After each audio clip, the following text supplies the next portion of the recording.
आपने बहुत बार अपने आसपास या फिर न्यूज़ में जीडीपी के बारे में तो सुना होगा, यानी ग्रॉस डोमेस्टिक प्रोडक्शन।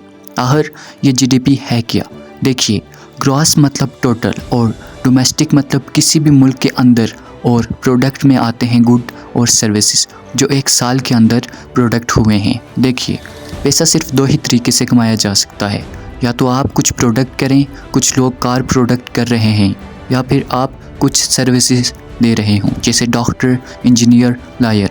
ये लोग सर्विसेज देते हैं या फिर कोई कंपनी में काम करके सर्विस देता है।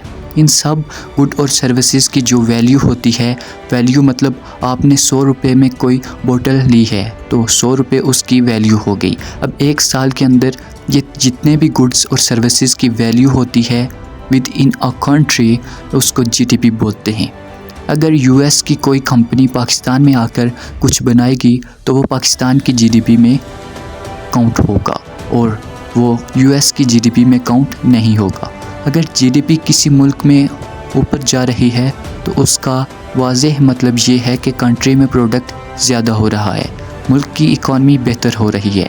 अगर जीडीपी नीचे जा रही है तो इसका मतलब मुल्क में गुड्स और सर्विसेज कम प्रोडक्ट हो रहे हैं, और जब कम प्रोडक्ट होता है तो सेलिंग भी कम होती है।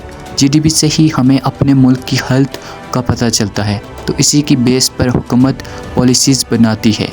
पूरे वर्ल्ड में यूएसए की जीडीपी नंबर 1 पर है। यूएसए की टोटल जीडीपी अराउंड $22.9 ट्रिलियन, और अगर हम सेकंड नंबर पर बात करें तो सेकंड नंबर पर है चाइना। इसकी टोटल जीडीपी $18 ट्रिलियन पर मुश्तमिल है।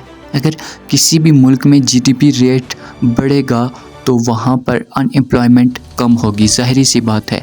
जब किसी भी मुल्क में जीडीपी बढ़ेगा तो इसका साफ मतलब ये है कि किसी भी मुल्क में सेलिंग ज़्यादा हो रही है, तो उससे अनएम्प्लॉयमेंट भी कम होगी और लोगों को रोज़गार के नए नए मौके भी फराहम होंगे। उम्मीद है ये वीडियो आपको पसंद आई होगी। मिलेंगे एक ऐसी ही इंफॉर्मेटिव वीडियो के साथ, तब तक के लिए दीजिए इजाज़त। अल्लाह निगहबान।